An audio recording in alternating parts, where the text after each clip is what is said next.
Oh, God, my head. Ugh. What the hell happened to me? Why does my body feel so numb? What? How am I? Why is this happening? Well, greetings, my old friend. It has been a while. Who the hell are you? Did you do this to me? You know who I am. I'm the other you. The one that was left for dead in a burning building 2 years ago, and yes, I did turn you into a puppet. Wait. The other RBD guy? You survived? I did. Why are you torturing me like this? I didn't send you to a burning building. That was Drunk Max. Why don't you turn him into a puppet? Oh, he'll get his later this year. But you're not innocent either. If you hadn't called in that drunk buffoon, none of this would have happened in the first place. You were ruining my show. You did an episode about rumors. Do you know how obsolete a rumor show becomes? Most of the time the rumors turn out to be totally wrong and you look like a complete ass. Enough. Though my obsession about rumors is no more, I still do not wish for my legacy to be sullied by you of all people. So enough talk. Let's get this year started. What do you mean? I have taken over Retrospectives-Be-Damned this year, but not how I did last time. You'll still run the commentary and whatnot. I'm just gonna change your appearance a bit and maybe call in some old friends. Old friends? Oh yes, for this episode you will be playing some video games from the 90s on consoles born in the 90s, and I have just the guest for you. Oh, crap. Extreme! Hi there. Hey dude, long time no see. Did he invite you here? I'm not sure who invited me, to be honest. I'm just glad you want to hang out after kicking me out that one time. What? Yeah, dude, you kicked me out a few years ago, so I thought you were done being extreme. Is that why you haven't been around? Because that was probably this asshat who did that. Well, that's typical. The computer kicked me out. Now that's extreme. Alright. Well, you know why we're here. To play some games from the 90s. Yeah, let's establish some ground rules though. Only one game per console, and we're only playing the major consoles from the 90s. Fair enough, bruh. Alright, let's jump in. The Super Nintendo Entertainment System, or the SNES, was released in 1991 in North America, thus making it the first major console of the 90s. We'll be playing Super Mario World, one of my favorite games, to commemorate this. I've already said my fair share on Super Mario World in my top 5 favorite games of all time video, but what do you think, Extreme 90s Gamer? Whoa, dude! I could talk and stuff? Knock yourself out. Well, as the first major Mario game of the 90s, Super Mario World showcased so many different ideas and aspects that previous Mario games had only dreamed of. The colors, music, spot-on controls, and new additions like Yoshi weaved its way into the series so well. This would set the bar going forward for the future SNES games, which would continually get better and better. Wow. Yeah, man, I totally agree with you.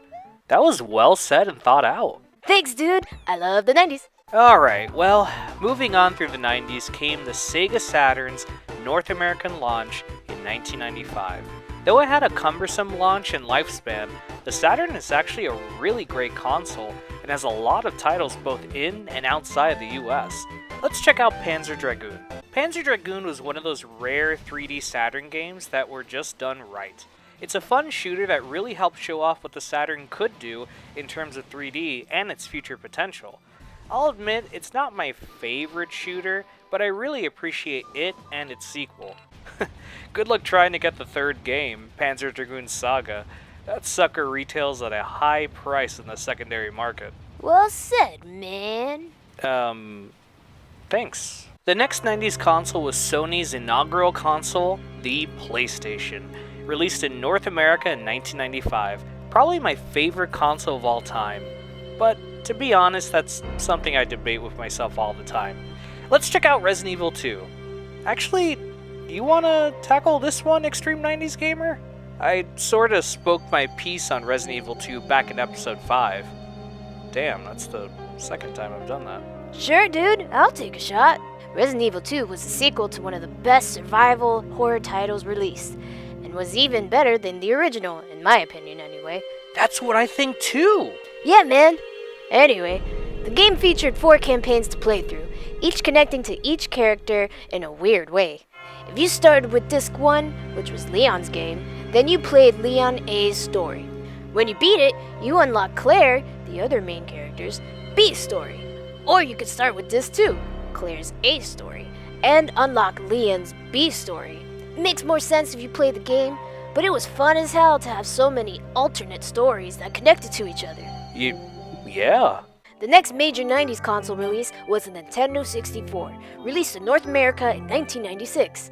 Nintendo decided to continue supporting cartridges during the mid-90s, making it the only console at the time to do so, which alienated third-party developers from fully supporting Nintendo as much as they could have. Hey, whoa, you just sorta started without me. Aw, my bad, dude.